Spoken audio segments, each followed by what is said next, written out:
まずはこれです。先日のハンガリーグランプリの表彰台で起きたシャンパンファイトの悲劇です。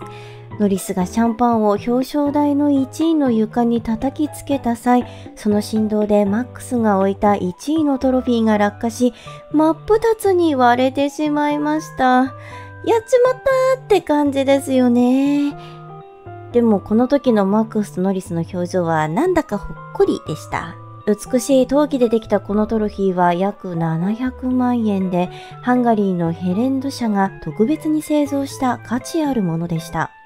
日本人の感覚ならすぐさまマックスに謝り、その際の弁償も考えると思いますが、ノリスはその場では気まずそうな表情を見せていましたが、その後はこう語っています。マックスが恥に大きすぎたんだ。僕が悪いんじゃないよ。彼が悪いんだ。まあ、この二人は仲がいいので、こういうジョークで済まされるんでしょうね。結局割れたトロフィーはヘレンド社が作り直すことになったみたいです。なんとヘレンド社の商品は全てかどうかは定かではありませんが、永久保証だと言います。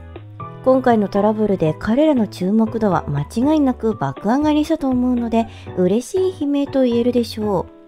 う。さて、今シーズンのマクラーレンはシーズン当初は下位に沈み、テクニカルディレクターのジェームス・キーを更迭、チーム再建に動き出し、オーストリアで投入したアップデートが大当たり。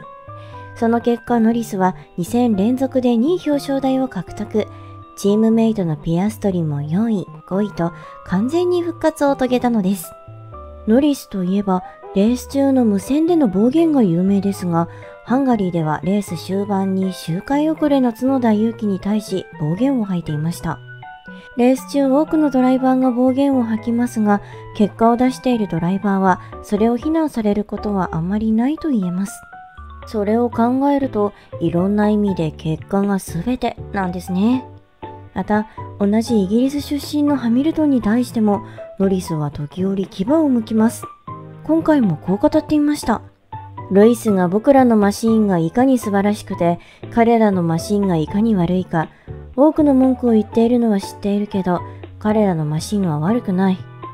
メルセデスは昨年ここでポールポジションを獲得しているし、彼らのマシーンはかなりいい。19番手や20番手でレースをしてみてほしい。彼はそんなことをしたことがない。つまり、それがルイスが F1 でやっていない唯一のことだ。スタートでノリスはピアストリにかわされたものの、ハミルトンをかわし3位でレースをしていました。恐るべきルーキーのピアストリの勢いは凄まじく、その勢いはノリスを凌駕するほどです。これが2人が1回目のタイヤ交換を済ませる直前の位置関係です。2位のピアストリはノリスに2秒差をつけていました。17周目、先にピットに入ったのは3位のノリスでした。翌18周目、ピアストリがピットに入りました。ノリスのアウトラップは1分40秒528。多くのドライバーのアウトラップは1分41秒台、42秒台で、ピアストリも1分42秒563でした。タイヤ交換後の位置関係がこちらです。つまり、ノリスはアウトラップだけで2秒差を縮めていたと言えるのです。まさにスーパーフォーミュラでリアム・ローソンがやっていることですよね。レース終盤、ノリスはペレスの追撃を許さず、見事に2位を手にしています。ノリスのアップデート後の成績は4位、2位、2位となり、この3レースだけでも48ポイントも獲得しています。現在のノリスの獲得ポイントはトータルで60ポイントでランキング8位ということを考えると、今後のレースでどこまで浮上するかが楽しみです。ちなみにランキング7位のルクレールまでは20ポイント差、5位のラッセルまでは30ポイント差なので、完全に射程圏内と言えるでしょう。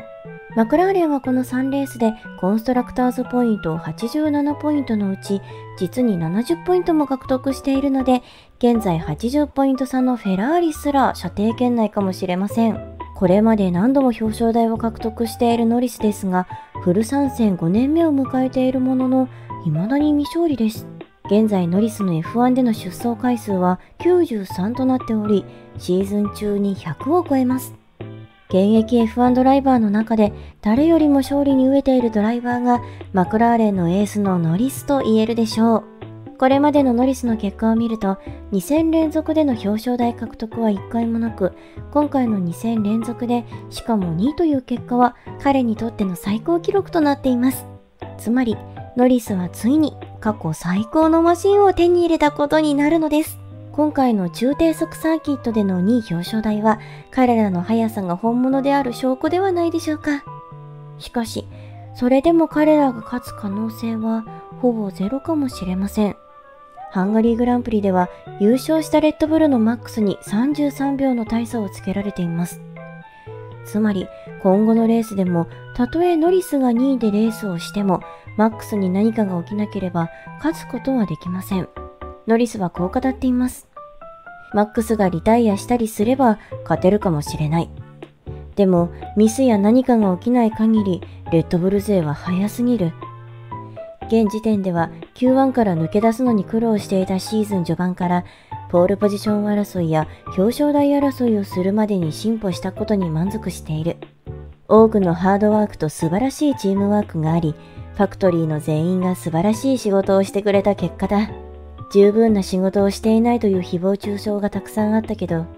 一部の人が間違っていたことがようやく証明できて嬉しい。ノリスの過去最高成績は2021年の計160ポイントのランキング6位です。当時のノリスは高額年俸で移籍してきたリカルドを迎え、チームはそのリカルドをエースとして考えていたと思いますが、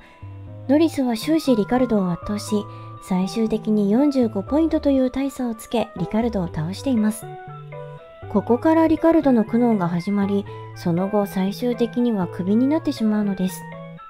2021年のノリスはシーズンで3度の3位表彰台、2位1回を獲得していましたが、すでに今シーズンは折り返しを迎えた時点で計80ポイントで2位表彰台も2回獲得しています。今後の展開次第ではノリスが自身の最高成績を収める可能性が高いと言えます。そのノリスにはレッドブルへの移籍が囁かれていますが、たとえプライベートでも仲がいいとはいえ、ノリスがマックスのチームメイトになりたいかどうかだと思います。個人的にはピアストリと共にこのままマクラーレンに居続け、そこでタイトル争いをしてほしいです。今のところノリスもそれを最優先しているはずなので、今回のアップデートはチームがノリスをつなぎ止めるアップデートとも言えるのです。ノリスはシートを喪失したリカルドを目の当たりにしており、いつ自分がそうなるかもしれないというのを理解しているドライバーです。とんでもないルーキーのピアストリーを抑え込むのは至難の技かもしれませんが、F1 での5年の経験もとてつもなく大きな経験と言えるので、今後のマクラーレンのチーム内バトルも大注目です。皆さんはノリスはレッドブルから正式にオファーが届いた場合、レッドブルに移籍すると思いますか？また、今シーズンのノリスはランキング何位まで浮上できると思いますか？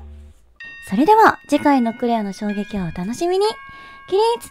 礼、まったねー。